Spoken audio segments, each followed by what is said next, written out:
Welcome back, party people. On this edition of What Did I Break This Time, third gear in the TSX, the Acura transmission, decided to let go during the week, actually. So over the weekend, I did some pulls on the highway as well. Car felt good. When I got back, I did end up pushing some coolant. So in the meantime of the trans braking, I did a compression test as well as a leak down test to see if my head gasket was still good. I've got clips of that I'll play here in a second. And then a couple days later, doing more pulls on it, of course. Third gear decided to just explode. So transmission's making some really bad noises, and I got a new one in the mail here. So this is a JDM TSX trans. I think it's the stock magnesium casing on it, just a 6-speed. And then obviously I got the car pulled in here. About an hour in so far, I pulled both the axles out on either side.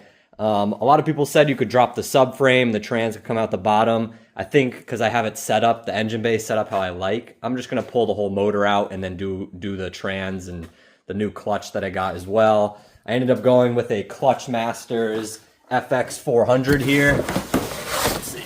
Oh, there's the housing. It's just one of their 6-pucks. Single mass flywheel. It's made for the TSX. No Type S flywheel for that. So I'm going to roll that clip of the compression test and then I'll be right back with you. Alrighty folks, just doing a quick update on the Acura Genie here. I did some pulls on the highway recently with it and I ended up pushing coolant out my overflow tank here.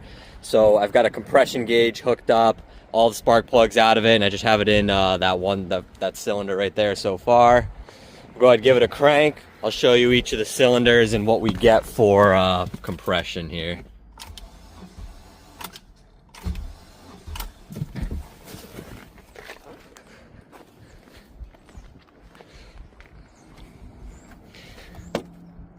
Alrighty, that's actually really good. So this is, I think this is cylinder number 4. So I'll go through 1, 2, and 3 and I'll report back. Stay tuned, folks.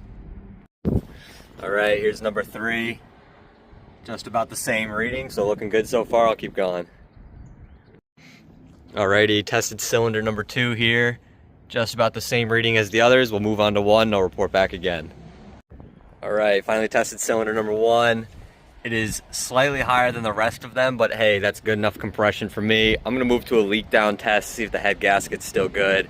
Maybe that's why I pushed coolant, just lifted the head a little bit. Then I'll show all numbers for that as well. Stay tuned.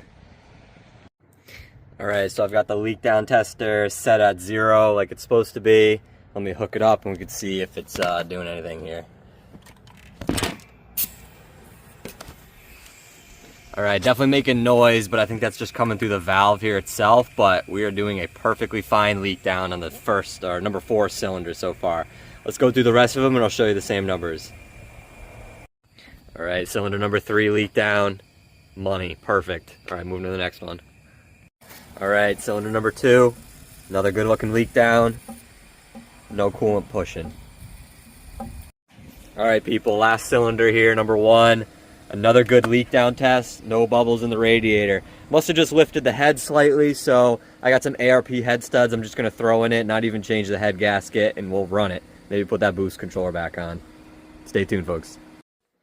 All right, as you saw from the leak down numbers, my head gasket in the TSX is perfectly fine. So what I'm gonna do actually is when I have the motor out, I'm gonna take the cams out, and I actually bought some ARP head studs. So I'm just going to upgrade the head studs on it because it probably just lifted the head a little bit doing a pull on the highway. So, that'll help hold it down a little bit better, and I'll put the trans on it and get it all going. So stay tuned for that, folks.